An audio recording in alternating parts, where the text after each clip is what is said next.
Hi guys, welcome back to Beyond the Shift. I'm Eric.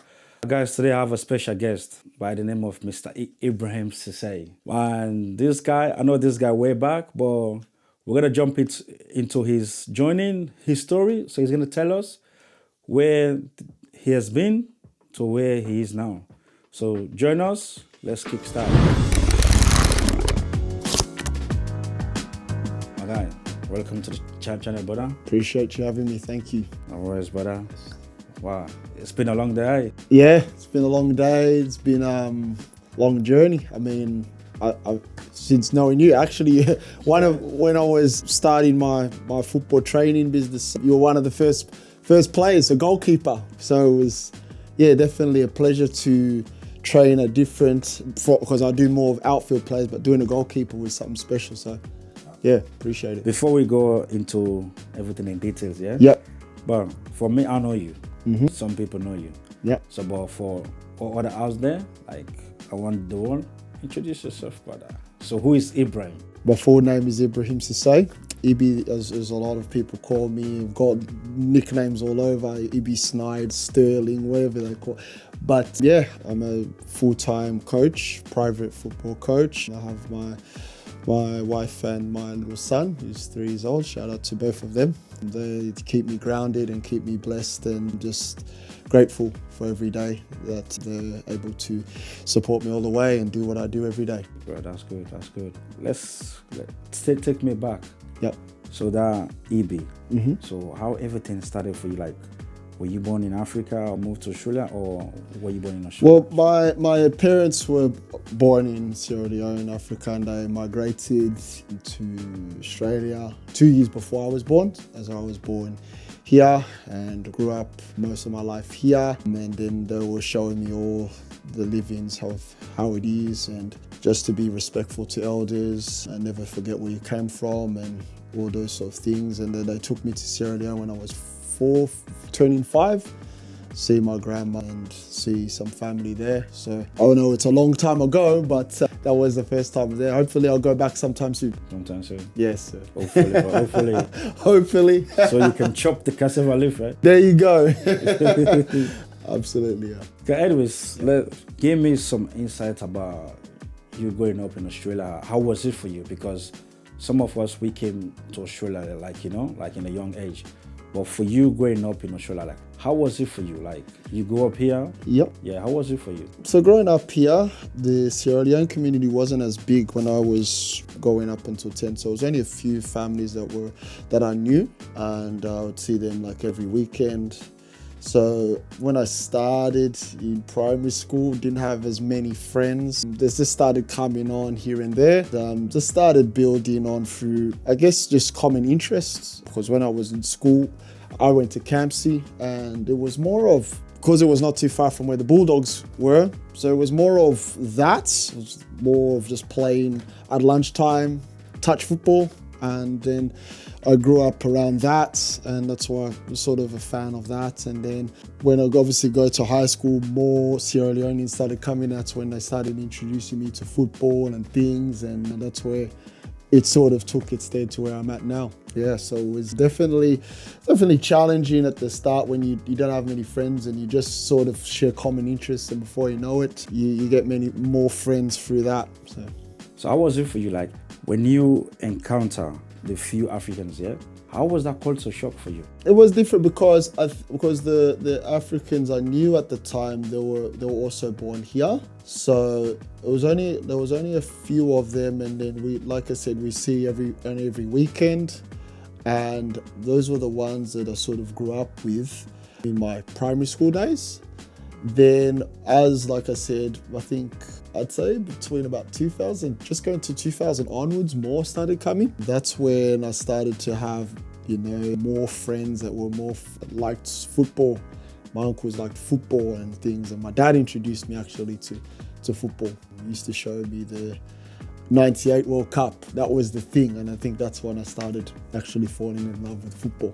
So because of your uncle and your dad. Yeah, because my dad used to put it on TV. So back in the day, TV only had 5 channels. So he'd put it on in the morning, like, what's going on here? And it was just watching France. It was Brazil World Cup 94, France 98, and then Nigeria was the thing at the time. They were like the exciting African football team at the time, and that's when it sort of gave me interest. And then I saw my uncles started playing at the park, and I was like, oh, this looks pretty cool. Maybe I'd like to join in. But joining in at that time, I was very young, very small, so I had to play in the goal. So yeah, that's how it sort of came about. Yeah. Okay, they introduced you to soccer, yeah? Before we trot that side. Yeah. So I want to know, like, for us, yeah? Like, for me, I faced challenges when I started high school here. Yeah. So, but for you that were born here, yeah, and culture background, everything, so on and so forth. Yeah. I want to know, if you faced challenges, or was your own challenges different from us? Yeah, there was definitely some challenges growing up. Because the thing is, when I was growing up, it was all about fitting in. So when I was in primary school, the sport that we're playing was rugby league. And I was always on the weaker team. So when I was on the weaker team, I was the fastest there. So I just get the ball and run from my own try line to their try line. And they go, oh, we need to pick this guy. And then before you know it, they say, oh, you're really good. And I was like, I'm just trying to fit in, trying to play as best as I can. And then that's when he started to get, oh, this guy's really good. Maybe you can play for my team. But the parents said no, not to play rugby league because injuries and things like that, and you get hurt. So that's how that came about. But it was challenging at first because to fit in, it was mainly you being on the outside unless you were good, sort of thing. That's what the challenge was at the start, and then it started to become a bit easier for me to blend in and get more friends and things like that. I feel you, man. I feel you. Yeah. Because the reason why I asked you that question, yeah? Yeah. Because most of us that moved, yeah, like the culture, like some would say because of your skin color or this. Yeah. So like that's why I said let me ask you, because you were born here. Yeah. If you face the same as us, but yeah, either way, it was the same anyway. Yeah, definitely the same. It was, I think, like I said, when I went to school, I think I was probably the only African child in that year, in that grade. So I was, like I said, on the other ones were more of Pacific Islanders and Fijians and things. So it wasn't too far away from what they saw, but that's what was the challenge at the time. I was probably the only one that was African there in that year. So then I started to migrate into the football sort of thing. So now let's jump into the football. Oh yeah. How was that first week for you, like when you said, this is what I want to do? I know you said your dad and your uncle. Yeah. So how was it for you? Like, how did you manage to? So like I said, when my dad and my mum filed for my uncles to come, I was still into rugby league and probably basketball, and he was into soccer. So in my house, they were watching soccer. In the morning, it was Italian soccer. On Monday, it was English Premier League. Then he was going down to the field and he was buying all this new gear, shin pads, socks, new jersey. Like, this looks all right. It looks all right. And I went to actually go and watch. So I'll go and watch, and then they're like, oh, we need somebody to be at the goal. Can you stand for us in the goal? Nah. He's like, nah. I'm gonna probably cost your team. And then they kept asking me, come in the goal, you just have to stand there. All right, it's like, I stand in there, and then I cause the goal because they'll come in at like full speed, and I was thinking probably I was 13. And they were like giants, and they were like, okay, just come and play. And then I started asking about, I would like to play, but I see a lot of you guys are bigger, and it's, just the best thing is just come around and, just take it step by step. And then it became like, all right, I'll give it a try. So it was always, to be honest, when I started, you were always the player that passed the ball least to. They'll not pass you the ball much because they know you would lose the ball. I was mainly in the goal, and then go in a couple of times. I started to play at my high school. I think it was year 7, year 8, and then indoor soccer and all those things, and it started becoming more and more of an interest for me. So that's where it sort of took off from there. Took off from there. Yeah. So at what age or what level, Mm-hmm. you pinch yourself, okay, this is what I want to do. You know, when you finish high school, you finish high school and then there's a phase of where you got to go to work or uni or TAFE or something like that. And I think I finished high school and we were in the, I think it was the indoor tournaments and everything. We finished all that. So then afterwards, I linked up with, Bala. So he was sort of a huge influence of trying to get me to play, because we used to go in the afternoons and just do small group training and things, and that's when he influenced me to go a bit, you can take it further because you've got the right character and attitude for it. So I said, hey, well, just get on the path and do it. And then you always try to find ways, network and things to try and find the best ways about it, network with the right people, network with friends, who's doing what. And then that's how it came to me that I wanted to really take it seriously, take it to another level, to just stay. I've given my all. So you know how you say networking, yeah? Yeah. Because most of the boys, some of us, yeah, we have this challenge we face because we all moved to Australia. Yeah. You need to know somebody. Yeah. So I want to know, was it the same for you as well? Because when you're young, it was hard to know how football works, because when you're young, you play in a school team, you play for a local team, and I think there were a couple of boys that played in top teams. So they played for RPO or something like that, NPL teams. So it was wow, you're really good. How do you? And then they'll tell you, oh, usually they have trials and so. Calm down, and that's one way what was working about. And then obviously, when I was growing up, internet was very new. So it was go online, search how it works, and then you started to see the different stages and things like that. Oh wow, this is very foreign to me, very new. And that's how I sort of found out about how to get through opportunities and things like that. So it was a lot of research and tried to speak with people that were in these sort of places, and that's how it sort of came about. That's how it, yeah. So what about financial-wise? For me, there was one time I got asked to pay a couple of dollars, but by then my dad was hustling so hard for for the family. Yeah. Some of the African boys, yep, that was one of the challenges they face. But for you, yeah, the reason why I'm asking, it all comes down to you were born here. So I want to know if you face that challenge of paying fees as well. Yeah, definitely. I think before I actually played football, I was actually very passionate in playing basketball. This was before football became a thing. So I was playing basketball, and then I was invited to play rep basketball. So representing Sydney and things like that.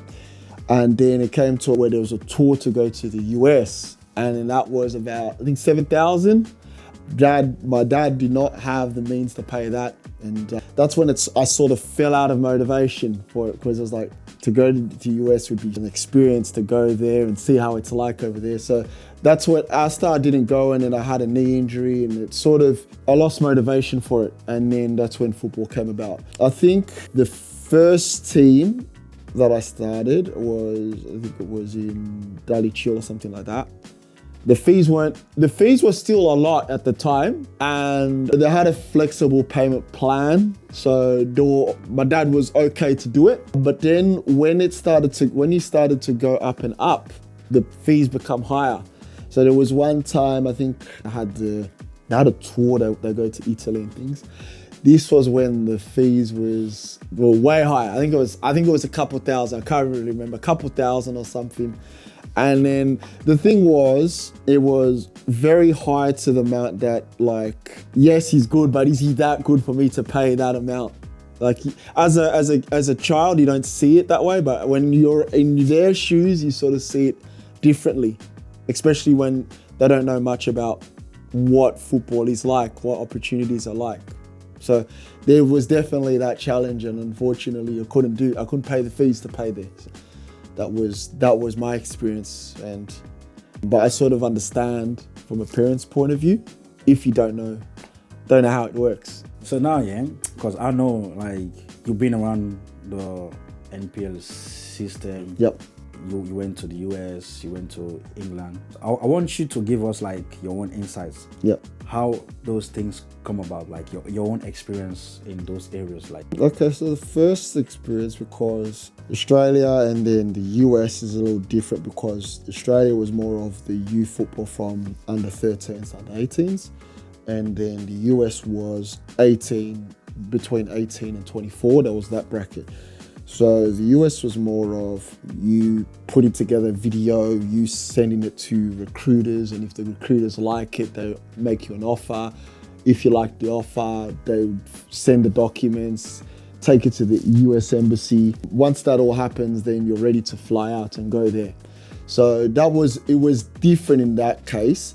However, the opportunity was good because it has obviously the education around it, and you're training full time, you're playing and you're traveling and things. So that was a very good experience for me. I think it was parents are more supportive of that because education was there just in case it doesn't work out on the football side. You can pursue education. So that was a different thing. In England, it was more of, cause now I was now, I think 21. So the thing with that is that now I'm my own man. Now you have to fend for yourself, sort of thing. So it's all on you now. You're in the full driver's seat to make decisions, and then you go on there and fend your way. So that was the different stages. The only thing with England is more of you being established here before you going over there is the biggest thing, because then if you go there, you got to start from scratch and build through the ranks. So that's the challenge, what a lot of people don't see. Okay, so now I want to know that, like, the American one. Yep. The challenge for you there. Yep. Like when you move to America. Yep. What's the challenge for you? Was it like because of you missing family here, or the weather, or like what's the challenge for you? So when you're young, you're very hell-bent to go. You're doing everything in your power to try and make it work to go to America. So the challenging part was because when you're pursuing to go overseas, you're in control of the financial background and everything. So you're working full-time, you're training full-time, and you're investing all of your financial backing to go over there. So you're putting everything, you're doing all of that to make sure the pathway is convenient for you to go to America. The other part of the challenging is when obviously you go over there, you have nobody over there that's close to you, and it's it's a gradual process to get comfortable. Okay. Because the mentality is totally different. Okay. Yeah, you've got different nationalities there. So that is the challenge to start with. And then when you're going over there, when you're in a new team, everybody thinks that they're the best. So you have to try and prove to the team why you're there and what you bring to the table. And then once that sort of happens, they see your value, then you sort of start to become embraced there. So that was the challenge for sure, definitely a challenge. And yeah. Luckily, I don't have that chance, bro. I think the biggest challenge is also whenever you go and you're not from there, everybody's waiting for you to fall flat on your face, because they're like, oh, this guy, is this all what we think he's about? And then, to be honest, in my first game, I think we lost. And it was so new. Like, it was, because it was all tactical. It was all like something that I endured in Australia, never witnessed. It was like, you're going over there, you got to be in certain places on the field, when in Australia it was nothing like that. So it was a whole new type of football going over there. And it took me time to know how they play and then adapt, and then eventually I started to become myself more. Okay. So now I want you to give that kid or whoever is watching right now, yeah? Yep. They want to make that same move. They want to go to the UK or like start the same path as Yeah. you. Yeah. The biggest thing, obviously, when you start off, I believe that parents are the biggest factor in helping kids pursue it. It's as simple as that. If the parents have that connection towards the child that my kid loves this and helps and supports not only just financially, but the emotional support's the biggest one. Because at the end of the day, if you have a very good support system, they will always know that they'll be there to lift them up when they need it. That would be the biggest thing, is if they can get their parents on board, is fantastic. Obviously, when you grow, when you become 16 and 18 now, you can make your decisions. Now, in terms of making your decisions to take it further, the biggest thing is not just the football part, but when you're moving somewhere, have you got your financial backing? Are you able to be in that country for a certain amount of time for you to actually pursue it? Because what happens is you go over there, they don't know who you are. And now it may take you time to get your name and your reputation and all those things. And that might take you a year, that might take you 2 years, that might take you however long. So if you're in that country for that amount of time, then it'll give you a shot. But if you see you go insane there for 2 weeks and it can't always happen the way you think it's gonna happen. So you've got to give yourself a long period of time to build your reputation, develop, and then adapt. So now I understand why most of our brothers, they go overseas. Yeah. Some of them, they can't make it because different factors, different things involved. Absolutely. But Because this is good, bro. Yeah, because like you say, like what people think is, oh yeah, I'm flying over, 2-week trial, sign, and they think it's going to happen like that. Sometimes it doesn't. Sometimes you go to the club, different scenarios take place. They want to see you longer. Other clubs might look at you, those sort of things. So it could take longer than you expect. And then maybe you purchase the ticket for 2 weeks. You have to go and change your ticket. And you have to have the financial backing to do that. You have to accommodation, all those things, if you're fending for yourself. So it's a lot of those small sort of things that you've got to be prepared for the unexpected. Does that make sense? Yeah, it does. Yeah, you got to be prepared for unexpected, because then you're like, oh, well, I didn't expect that. Let me go back home. And it's, like I say, to go over and back is not an easy trip. That's where the mental Yeah, that's where the mentality goes, oh, well, I flew all the way there, came back, and then start all over again. And passion will just die. there you go. Yeah. In most cases. Most cases. Yes, most Okay. cases, yeah. Man, that's so great, man. Yeah. So now let's talk about fatherhood. Yeah. The new. The new fatherhood. So married man, fatherhood. So tell me. My son is 3, so that was 3 years ago, and change your whole perspective of life in terms of it's not just about you, it's about now building, strategizing for your kids' futures and giving them everything that you never had. But it definitely shows you a lot of things of when you were growing up, and then now the roles are reversed, and then you're like, oh, I see why things are the way they are, if that makes sense. Of course, I feel it. Yeah, like you say, that, but you don't know it until you're actually into it. Like you work to provide the platform for them, but they don't know that. But when I was at times, like, oh, you're always working, but you see why.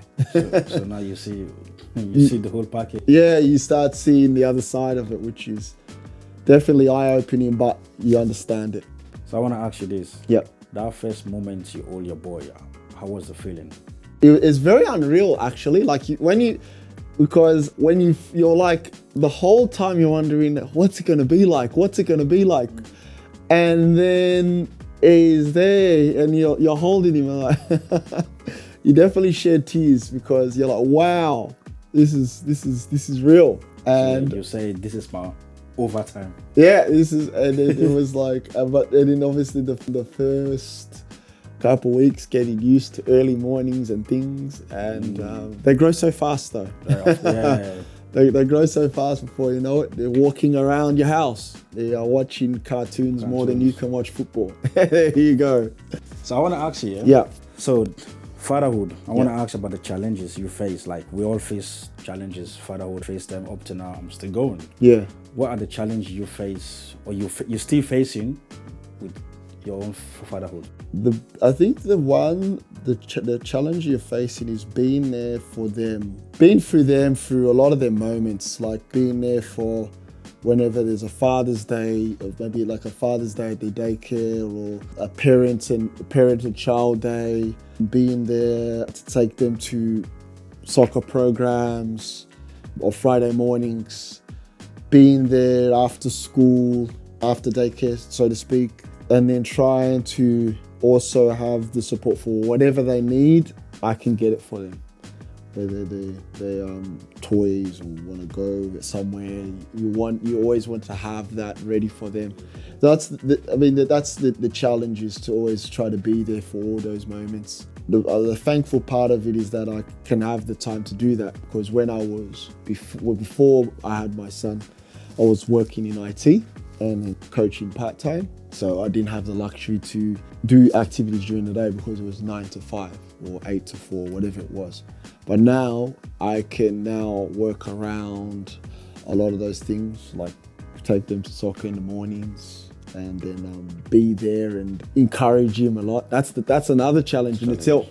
Sometimes he's up for it, sometimes he's not. Sometimes I have to hold his hand through it, sometimes he can do it. So that is the challenge at the start, and it's a thing that I've accepted. So that's always something, a blessing as well, to be there every step of the way. Yeah, 100%. Yeah. So now I want you to advise someone who's going to become a dad in the next couple of hours or in the next couple of days. So with your own experience, what you just said about fatherhood, what advice will you give someone out there now? I think the best advice that I could give is to be as present as possible, trying to be there in a lot of their milestone achievements, whether that's birthday parties, childcare activities. Being there present is a very big thing. I think that once they see that they know that you've been a part of a very big experience for them. Another big key thing is always to be as positive as possible in front of them, because they look up to you. What I witness is they thrive on your emotional feelings. Like if I come in the door smiling, or if I come in the door with being energetic, they feed off that. But if I come into there with a bad mood or something, it weighs on them. So I try to be as positive, even if the days are bad. Don't get me wrong, there's good days, bad games, bad training sessions, bad business part of things, but always try to be as positive whenever they're around me, because then it'll uplift them. So that's the biggest thing. So I can't let anything so you just got to put your game face in front of them. That's the biggest thing. Thanks, I appreciate you, bro. Yeah. That's a good one. Yeah. So now, yeah, talk to me about Clinical, bro. Yeah. When this whole thing started, why this? Like, all right, what brings you to this? Yeah, everybody wants to know, eh? Yeah. Okay, so I was still playing football at a good level. Did a whole pre-season, and then COVID came around, put the season to stop. So there was no team training, there was no games, it was all locked down and train individually and all those sort of things. So one day we went to a field, me, David, Bubba, on the way going to the field, and then Bubba goes, he goes, you know what you should do? Video the session, put it on Facebook, people will come. I was like, man, you don't even know what you're talking about. I was laughing. I was like literally laughing. I said, no, you should put it on Facebook, put videos, they'll like it, they'll come. I was like, man, hey, look, don't waste my time here. So we went to the field, right? We went to the field, meet him. But I was sort of coaching them, but in and off training it in the actual session itself. So I was training them, and then a parent was walking by with a little one. He goes, oh, do you coach by any chance? I said, no, we're just here. We're just kicking the ball around.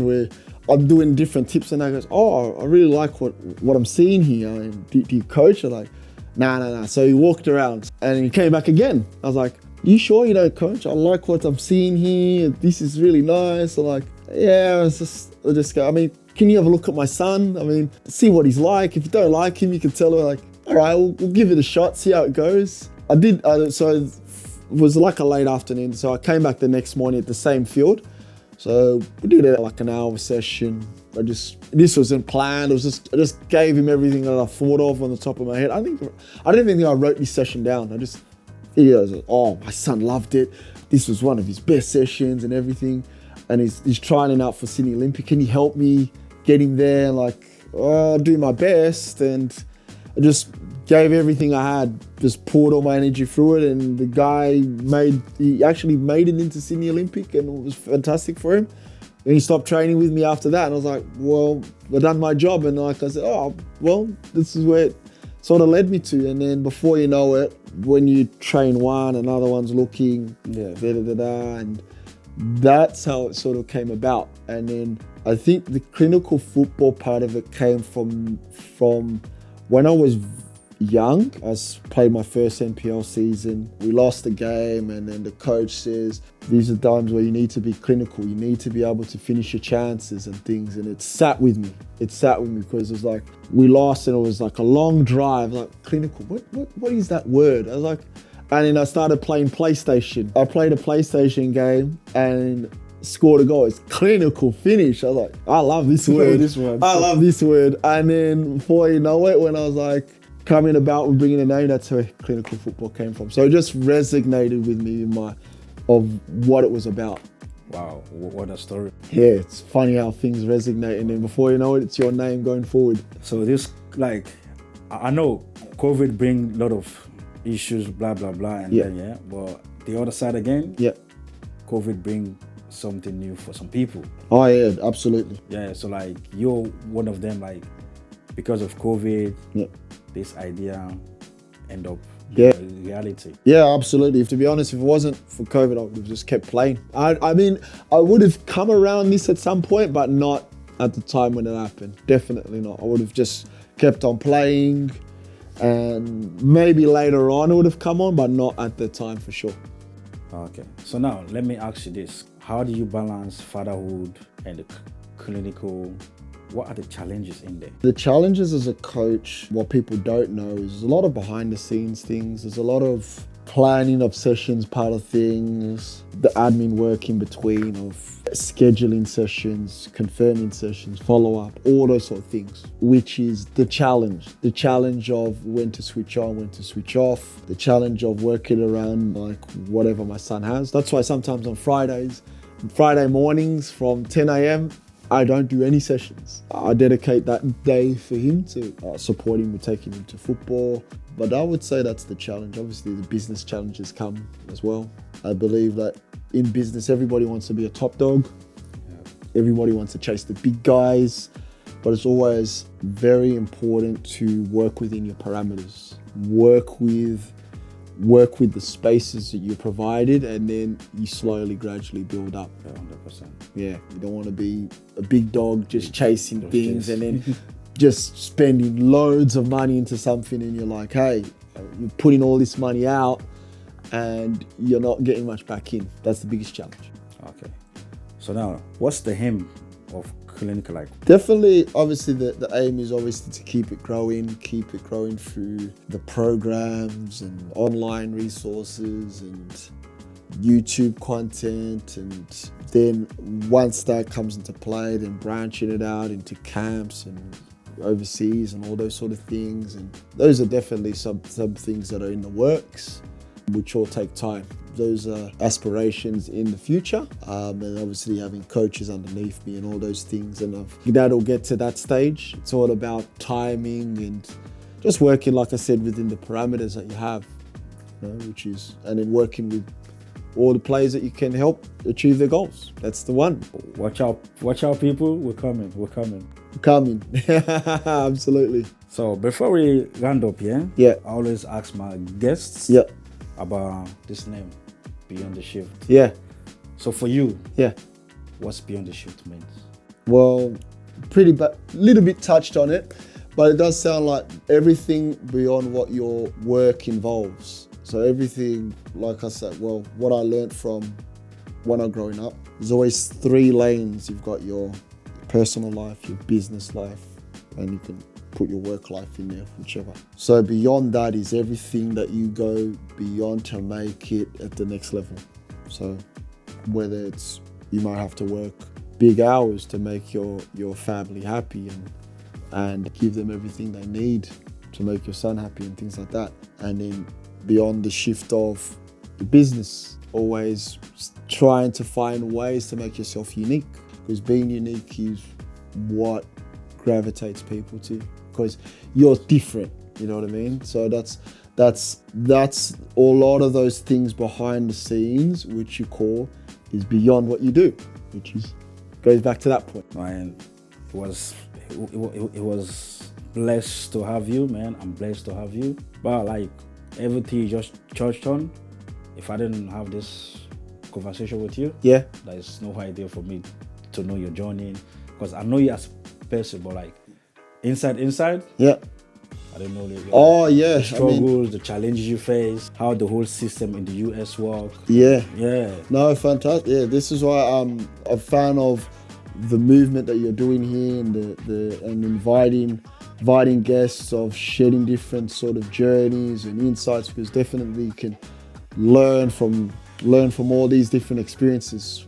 It just takes one different view to sort of apply it into your own. That's why I'm a fan of coming here, and when I got the message, I was like, yeah, I'd love to be on here. So I'm really thankful for coming on the show. Thanks so much for dropping by. I appreciate it. Yeah, no problem. Guys, we all have had the brother about his journey, his challenges he faced. So I know you're watching us. I know you pick 2-3 scenarios from his journey. So I want you guys to work on that scenario. Whatever advice, whatever thing you picture yourself in, don't give up in life. So just push yourself, and one day you'll make it. Once again, this is Beyond the Shift. Subscribe to the channel, like the video, and turn up that bell. Ding, ding. So whenever we upload, you get notified. Until next time, I'm Eric. Peace out.